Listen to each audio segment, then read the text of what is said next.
Alright, so as you can probably see, I think it's time we talked about Tom Cruise's 1983.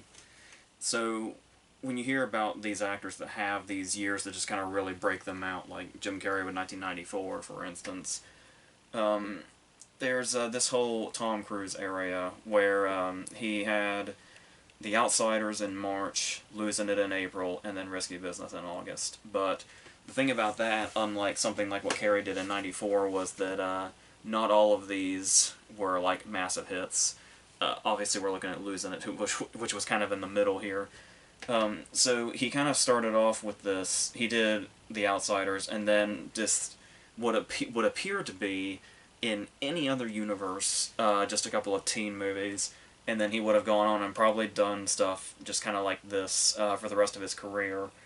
But Risky Business ended up being something else entirely. So, going on that idea, I figured, especially since we just talked about Porky's recently, and how comparable Losing It might be to that. So, there's the whole idea of actually quite similar to what we did in general with the Porky's Superbad video we just did, which was how a teen movie can just sort of stay in that teen movie area and not really go beyond or be anything else. And then there's the ones that could be classified as the same thing as far as at least genre goes, that could end up being much more and withstanding the test of time and completely taking off into its own thing. So, I think, usually I do kind of one movie at a time, but I think we're just going to kind of jump back and forth between these, because the first thing to mention that's very interesting is the directors of these two movies, because obviously Losing It is something that just kind of came and went. It didn't really make any money at all. And it was just considered basically another sort of Porky's. Like, even, I think in Brazil, it was even basically released with like the Porky's title to kind of get people to feel it's just kind of in line with one of those. Like it was part of a franchise or something. And it basically could, like, it could basically pretty easily pass itself off as that. And this very forgotten movie that has only been remembered when people dig up that people go to like Tom Cruise's IMDb page and they're like, what the hell is that thing? Is pretty much the only way it gets discovered now, despite the fact that Curtis Hanson made it. The the very eclectic director, also an Oscar-winning writer, who did stuff like L.A. Confidential and 8 Mile and The River Wild and Wonder Boys, had this very long, very varied and otherwise successful career for the most part. Very acclaimed movies that were very different. Also, the great thriller The Bedroom Window with Steve Guttenberg, which everybody should check out. And this was at the start, and he had a lot of weird movies there at the beginning. There were a couple of movies that were like these sort of not quite slasher movies, but very like B almost horror movies. And something that was basically a kid's version of The Hills Have Eyes, which I'm not kidding about. And then this was in there. And then he would go on to make all those award-winning movies, win himself an Oscar, do all that stuff. The writer-director of Risky Business, who proved to be a very clever writer and a very inspired director, to my understanding, just basically said he got really uncomfortable with the success and didn't really want that kind of attention from Hollywood and like all the offers that was thrown at him. So he just kind of tried to do a disappearing act that was more or less completely successful. He did like one other movie as a director with Jessica Lange called Men Don't Leave, which was completely different from this. I saw it once and remember practically nothing. And then that was about it. He's got a couple of writing credits on some recognizable things, but other than that, just you would never hear about him. And he never really made much of anything else that stood out in the way that this did, by his own choice. So that in itself is already quite jarring, given where these movies have ended up in history. But talking about him being an inspired director, let's look at our openings. And I don't want to seem like I'm completely shitting on Losing It or anything. Losing It was a movie that I enjoyed when I was maybe 12 or 13. It was one of those, you're watching a dirty movie thing and that's significant, that kind of age. But then you see how that how that in itself does not necessarily carry when you look at how well Risky Business can do the same thing, but add like a substance to it. So the prime example of this would be the opening scenes, where the opening scene of Risky Business is basically Bergman putting us directly into the perspective of a teenage boy, particularly Joel Cruz's character. And we get a direct point of view by starting in one of his dreams, where it's this very sort of familiar feeling that dreams have, where it just kind of, it's like it's one thing and then it sort of bleeds into another, and it's like it starts off as what would initially be like a fantasy and then turns into some sort of embarrassing thing. Um, and in very similar dreams, I'm still like at 30 having dreams about like not being like being at school but like not being prepared or not having a schedule is like the only recurring dream that I have, is being at school without a schedule. And in this case, obviously, with all the pressure on him to get to college, he's not prepared for his tests and his dreams. So already it's got this really relatable feel. And then this continues with these very interesting point of view shots throughout it. Like even when he's not dreaming, like when his parents are leaving, and we're looking out at them through his perspective all the way to the airport before it finally cuts back to him. And it's like this sort of reverse point of view shot. And that's extremely interesting, especially since it puts us to be in the mindset of a teenager like Joel is exactly where we need to be able to feel exactly what this movie's doing and the perspective that it wants us to have. And that sort of continues also where he has this ridiculous dream sequence where he's like finally getting laid for the first time, and then like cops show up, and then his parents are there, and everybody in town is there. And it's the kind of ridiculous fears that you have around that age that are really, really exaggerated. And that's basically how we set up Risky Business in its opening scenes. In Losing It, this was the same year as Return of the Jedi. And if you're wondering why that could possibly be relevant, it opens with everybody going to school after we've introduced the characters in the opening credit sequence. We got some familiar faces here with Cruz and then Jackie Earle Haley and John Stockwell. And John Stockwell, who had also had Christine this year as well. And so they're going to school, and there's also John Nabin, I think his name is, who you might remember as, he also had another movie this year with Vacation. He was one of Cousin Eddie's kids, the one that gave Rusty porn. And he's also most well known, I think, for being the first ever customer in the first episode of Cheers. So he's got that going for him, as well as this movie. And all of them are going to school, and as they're all going into school, text comes on the screen that says, "A long time ago in a high school not so far away." Which is the only Star Wars reference, and why this would have even one Star Wars reference in its intro, no less, I couldn't tell you. It's just sort of the whole... It's like it was grabbing everything. It's like, oh, Porky's is popular right now. Let's just basically make another Porky's. Just put it in Mexico. And Star Wars is popular right now. Return of the Jedi probably just came out or was about to come out. I'm not sure. Let's do the Star Wars text. But it's not like in the font or anything. It's just like red random text. And that's how the movie starts. I don't know. But going on that, now that we've talked about the characters in Losing It, or at least the actors in Losing It, because character-wise there's not a whole lot to talk about, they kind of fall into types. And, like I said, it's really the only thing you can really acknowledge is that these actors went on to do other recognizable things. Like, when we talked about Christine a couple years ago, that John Stockwell went on to be a director of, like, smaller movies that weren't really that big. And Jackie Earle Haley, obviously. What's interesting about this is, to my understanding, the reason Cruise wanted to be in this movie was because he wanted to work with Jackie Earle Haley, because Haley had already made a name for himself by this point with Bad News Bears and Breaking Away and stuff like that. And right before he pretty much disappeared off the face of the earth and then resurfaced in 2006, did Little Children and got an Oscar nomination, because that's just how fucking cool Jackie Earle Haley is. And yeah, and he was really big at the time. He was also famous for he and Johnny Depp were in the same friend circle, and they went to the Nightmare on Elm Street audition at the same time, and Depp got it, and then Depp's the one that like really took off to superstardom. But when you look at it in this period of time, Haley was like kind of at the center of this circle of people that were like getting ready to explode. Um, and that's about as notable as the cast gets because the characters are all just types. And it's like, and obviously you look at Cruz and what eventually happened to him.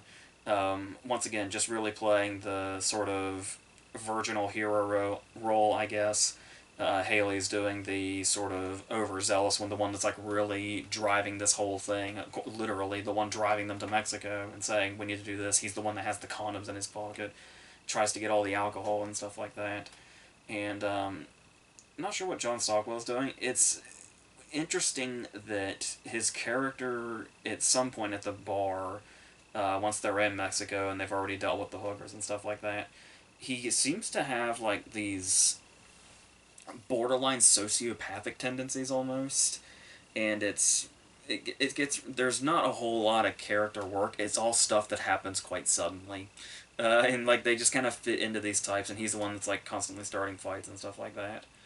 Um, John Namen's the tag along kid, which is really funny that he's the one that's kind of the black sheep of the group, and he's the one that's here just because he's trying to do another task. He's basically practically blackmailed Jackie O'Haley into letting him come, when he's probably the most entertaining character, interestingly enough. So because this friends group just has just about nothing going on apart from they want to get laid, and they're kind of the same kind of character types we've seen throughout, just kind of even more bland. Haley's doing the best that he can with this very sort of one-dimensional part that's a character type that we've seen forever in these types of movies.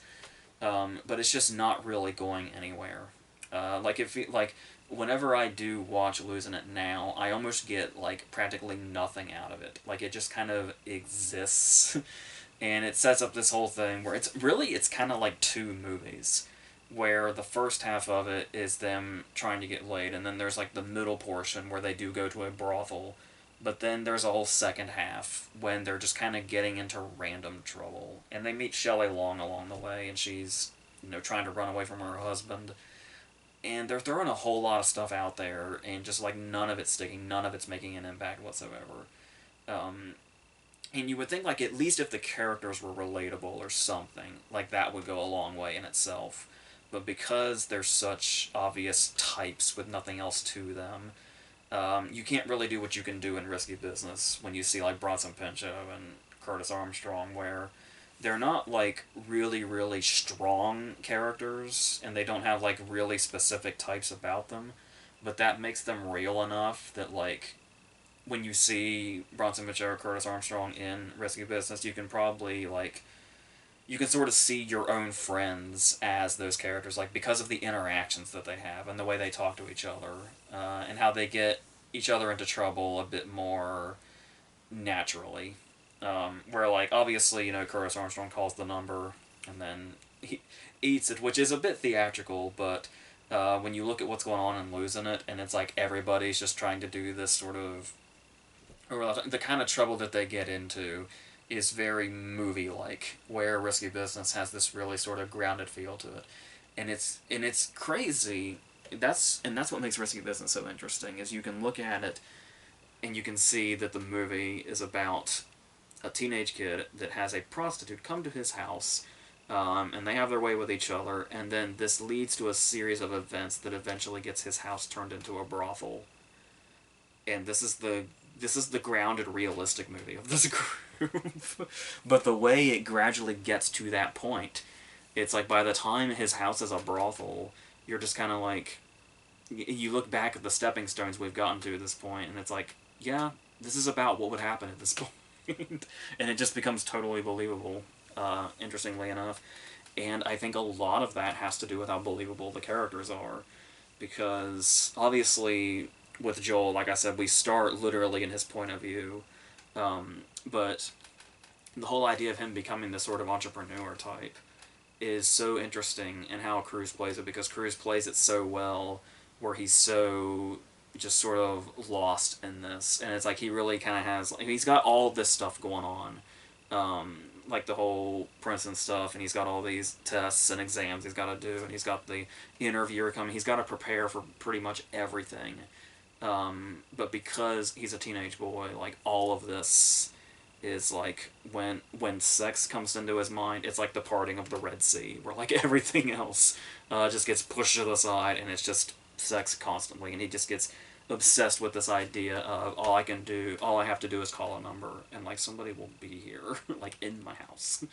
And then when he goes on that, and we are introduced to Rebecca De Mornay's character, what's interesting about this is that whole thing where it's like, as a teenage boy, you would think that seems almost like dreamlike and outlandish, that one phone call could make this happen. And then when she shows up, sure enough, it's basically shot like one of the dream sequences at the beginning. And so when she comes in and they have this whole scene and they just do it all over the house, you would get a sense that it feels like a fantasy scene, to the point that when it fades into the next morning and she's still there, she's just outside in the backyard, you put yourself in Joel's perspective, and it's like you can't believe she's still there, because that means it was real. That whole scene, it's the whole thing that seemed like a fantasy sequence actually wasn't, and that's bleeding into his real life now.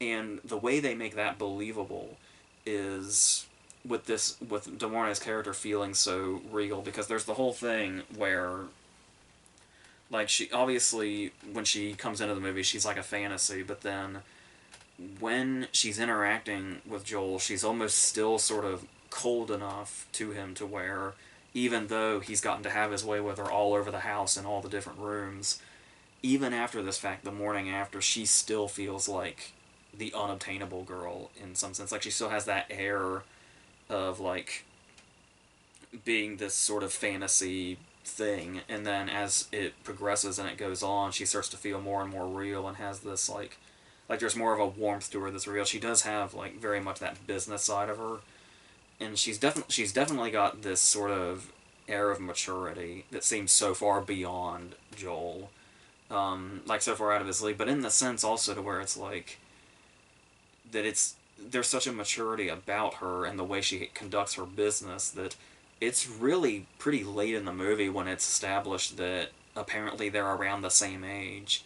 And I've always found that kind of jarring when that's brought up, because I just tend to forget about it, because that they're supposed to be around the same age, because she seems so far beyond him just in general. But then as it goes on and this sort of warmth is revealed, and you start to see that she has like an openness to love, and then she starts to become more and more, and that's basically what a lot of the arc of the movie is her like coming out of the whole seeming like a fantasy figure and turning into somebody that's very real, which is really interesting, and the relationship between them becomes more interesting because of that. And then by the time he starts to kind of that maturity starts to rub off on him, and he starts to kind of take more of this business angle.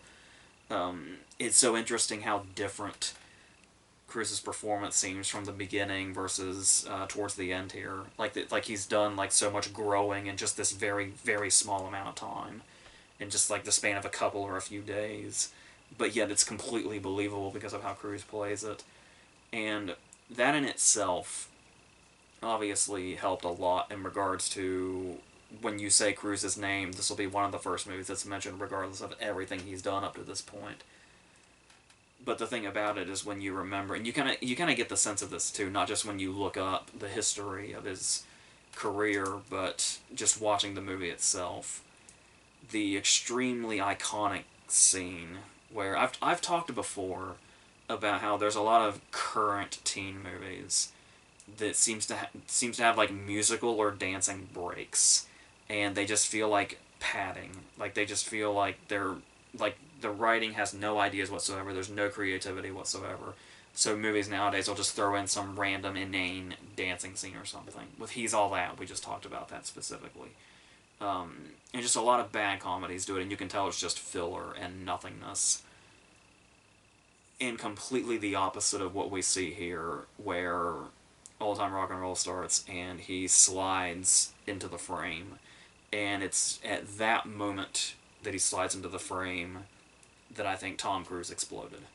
and that we get to where we are now, and he's one of the most powerful figures in Hollywood by far, and still going extremely strong.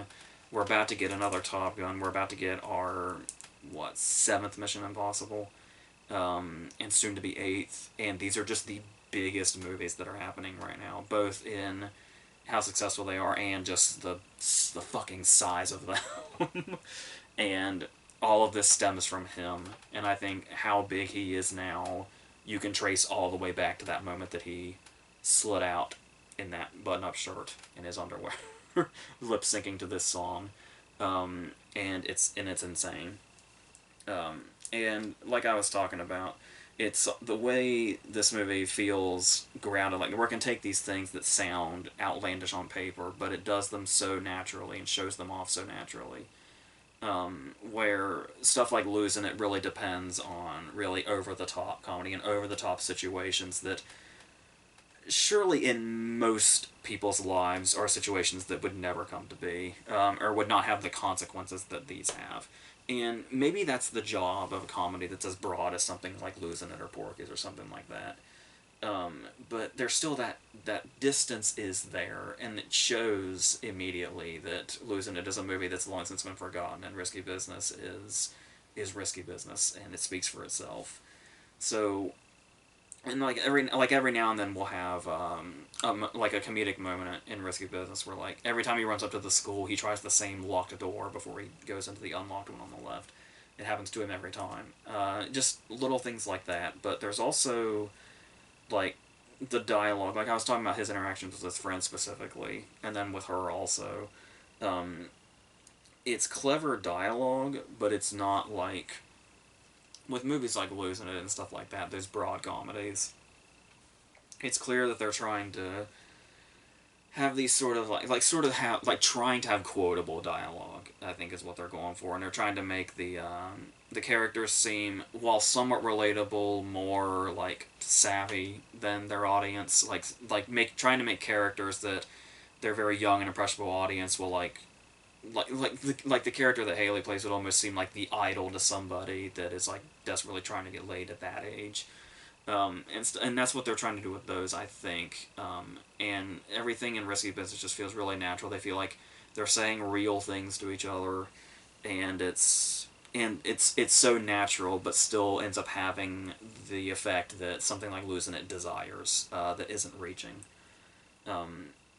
Even stuff as simple as the explanation of other characters, like when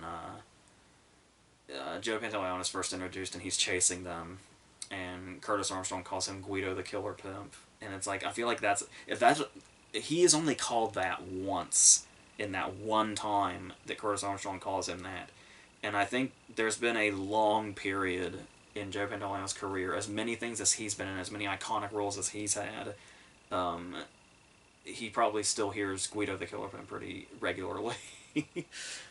Which is amazing. And that's another thing, too, talking about the characters facing consequences throughout the movie, and how one does it in a very grounded sense and the other's trying to be as over the top as possible. You get stuff like the whole, like, the Joe Spinell scenes in Losing It, where they get caught with the Border Patrol, and then there's that whole thing. And then the whole thing where Haley finds himself on a claw in a junkyard. He's hanging from it, and underneath him are guys with a blowtorch, and that's the whole thing. He gets out of this situation because the guys get distracted by the sock that's in his pants. That's a joke that's running throughout the movie. Why they stop because of that, I couldn't tell you, but but that's how it goes. And that's basically, like, it's setting up like villains, and then there's that Marine that keeps showing up, that gets getting into fights with Stockwell and stuff like that. But it's just all things. It's just things happening. It's just trying to be chaotic and all that. And you look at the conflict that is Guido in this, and he's the main villain of the movie, but he's barely in it, because there's nothing that complicated about him. Like, yeah, he has a gun, and yeah, they have a chase scene, but he's just doing business, and that's all it is. Like, he's not a villain that gets a comeuppance or anything like that. It's just like, to get what he wants, he takes everything from Joel, and then Joel's only option is to buy it back. So the end of the movie is he buys it back, and Guido leaves. That's it. Like that's all it is. There's no other chase scene. There's no some comeuppance for Guido or anything like that. There's no comedy moment of him falling into water or whatever the hell '80s comedies did. Uh, it's just he just drives off, and that's the end of it. That's the end of the conflict. He gets the furniture back. And then there's of course the funny bit where after all that drama with the egg, it still has like a crack in it that he gets scolded for. But obviously the payoff of the president interview going through, well, when he thinks he basically just told it, like he just went the what the fuck route as they call it, and the brothel ended up saving him in that regard. And there is something in losing it though that I do like as far as it finding a sort of ending, where it keeps getting into this idea that he and Shelley Long, Cruz and Shelley Long, might end up together because they have their little quiet moments and stuff like that. Nothing memorable or anything, of course, which is actually even more of a payoff when she just decides to go back to her husband, and that's I do actually quite like that. And I always thought there was a while there when it didn't quite sit right with me that he and DeMornay basically end up together in Risky Business. Like, it's not like, you know, some big happily ever after ending, but they imply that they're going to give it a go. And I always kind of wondered if it would be better if the ending kind of made her almost like almost made this whole thing, and not like an actual fantasy or anything, not some stupid twist ending or anything like that, but going on the idea that she seemed to be like a fantasy when she came into his life, and the idea of bringing that full circle, and then it was like, well, we're obviously two completely different people, so even though we found this great connection, we had the great train scene, which is probably the best use of In the Other Night we'll ever have. It feels more like it'd be appropriate that they are the kinds of two people that would go their separate ways, especially now that they're have two completely different paths in life, with Joel eventually looking really good about college. But it's in the whole thing of how if that had been the case, if they had gone their separate ways, then it all would have just kind of been like this sort of blur of like just one long fantasy where really crazy shit happened that still ultimately changed his life, and that's all he needs to get down another path in life. So I do feel like it almost feels like a bit of a cop out. They didn't like it doesn't feel completely right, but it is that sense we were talking about where we do have an arc in her character where she starts to warm up to the idea of being more open to love as the movie goes on, and she seems less unobtainable as it goes. So I guess it's a good payoff for that. But as far as like the story itself and where they are as characters, even so, because there are people that also find themselves to be like in love and compatible, but are just in different places in life and still end up having to go their separate ways.